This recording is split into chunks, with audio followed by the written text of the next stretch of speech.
Guys, we are back. Yes, I know, it looks like I haven't moved from where I was in the last video, and I kind of didn't. So again, we are just going to bring these crazy to you today. And I'm trying to find a spot where the sun is not like blinding us as the camera spun. That was fun. Okay, I think I got it locked up now. I didn't lock it too much.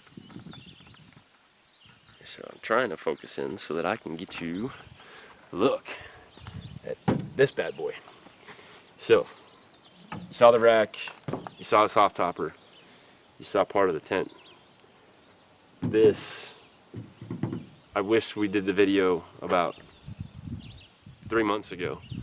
Unfortunately, by the time we got everything in and everything installed and life, it took a bit.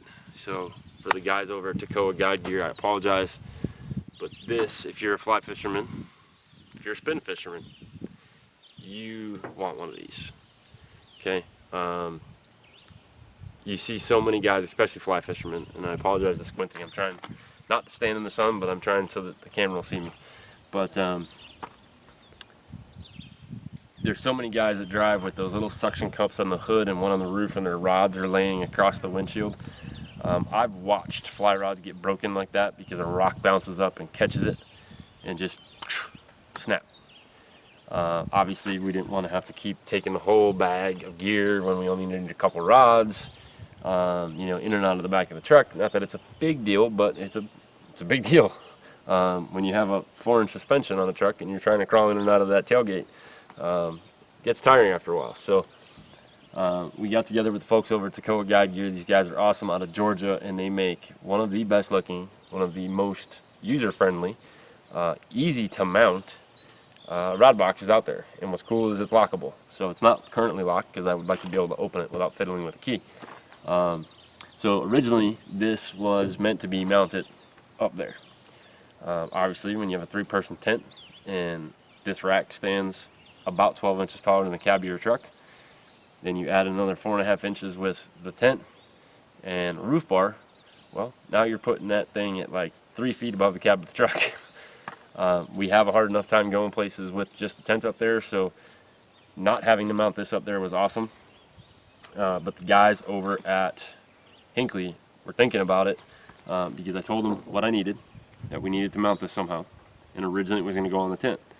The more we talked about height, I said that's not going to work. So what's really cool, this panel that I talked about that runs, it's actually right behind this box. There's some holes in it and there's a slot in it on both sides of the middle cross member. So got together with my buddy Chris. We have worked on vehicles together for I couldn't tell you how long. Called him. I said, hey, got a couple things. Can you give me a hand with? And so originally we weren't even sure about the side mount. We were going to put it inside the bed of the truck. I went and bought aluminum square tube. We were going to make a little attachment inside over the wheel well, just because of the way the reel seat is on this. Wasn't real keen on that idea, and then what made me nervous was I thought this was going to be pushing into the soft topper. Well, it turns out it doesn't hit the soft topper. It was a much easier mount than I thought. So we basically lined it up with those slots on that side panel. This comes with some mounting hardware to either go into a C-channel, similar to what the way the tent is built, or it comes with U-bolts and some flat bar stock so that when it goes around the roof rail, you can screw it together. But while I'm standing here chit-chatting about it, let's get this baby open. Okay, it is on hinges, similar to the supports you would have in a trunk of a car. And the only thing I'm not keen on, I'm having one slight issue with that real seat cover. But anyway, we've got 4 rods in there right now. We've got the JP Ross, we've got the Yampa, we've got the Jackson Hole Fly Company, and the Moonlit. So 2 of my rods, 2 of Keith's rods, ready to go. Reels are on them. They're not currently strung, but what is nice is once these are strung, all you have to do is break the rod down. As you can see, I have all the sections in there. So it is padded here, padded here, padded here, padded here, so it's protecting your reel and your reel seat, your grips, and the base of the rod, and it's also protecting the tips and the guides of the rod up here. We basically mounted this with 3 screws. There's 2 of the mounting pieces of hardware that came with the rod box, and 1 sheet metal screw that we drilled into this piece, because once we did it, it had a little lift to it, and we wanted it to be as close as possible so it wouldn't rattle. But these guys thought about this. They weren't joking around. It's super low profile, doesn't make a single sound when I'm driving. I drove it back on the highway last night after mounting it, and there was not a sound that came out of it. So Toccoa guide gear, don't be putting your fly rods up on top of your windshield. Don't get one of those plastic rod boxes that somebody can break into very easily. Don't just go buy PVC. Yes, it's a cheaper option, but I'm telling you, if somebody wants to get in that, even this, if somebody wants to get into this box, they're going to try to get into this box. What I feel more comfortable with is they can't unscrew it from behind, because the way the mounting hardware works, they can't just, you know, break it open because it's locked. So it's going to take a little work, and obviously most cars nowadays have alarms on them. If the vehicle's shaking, it's parked and the doors are locked, something's going to go off. So with that said, again, it's got padding back here. This will fit some saltwater gear, so if you had a real big large arbor reel, there's plenty of room to, I mean, these reels aren't even touching the base of this box. Again, it's nice and tight right here where the cork goes into this padding. Sucks everything in. The only thing I might do, because some of these upper sections of these rods are a little bit short, I may get a little piece to mount with like a bungee strap or a Velcro strap, something, webbing, to just kind of hold everything in there, just so it doesn't bounce around when I'm driving. Which, I mean, honestly, none of it's moved, because this padding and this padding hold all of that in there. But I would just like to put something right in here if I could.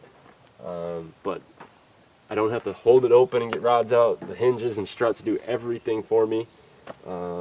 Basically, once I unlock it, I could just lift it and it opens by itself. And it is very, very easy to work with. Latches don't give you problems.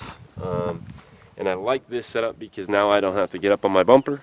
I don't have to reach to get rods. Everything is right here. Now, granted, if it was my wife or one of the kids and they were trying to get a rod out of there, it might be a little bit more difficult, because I'm 6'2". I'm standing on flat ground, the truck is on a hill, and this is just at the tip of my head. So again, for the purpose, the design, these guys nailed it.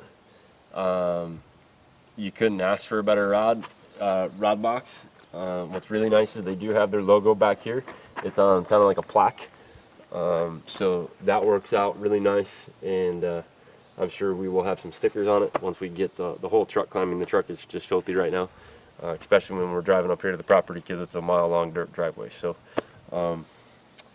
other than that, Toccoa guide gear, check them out, Instagram, Facebook, check out their website.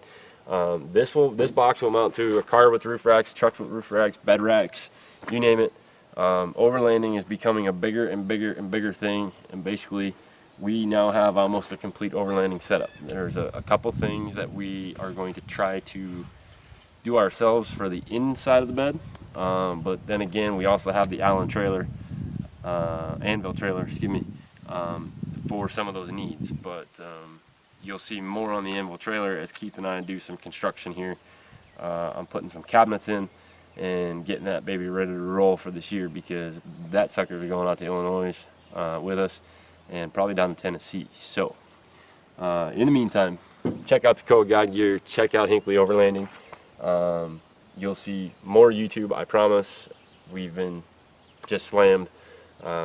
Turkey season is still in swing here. If you check out the next episode of the actual show on Carbon TV, you'll see yours truly miss a turkey because I had a rookie mistake.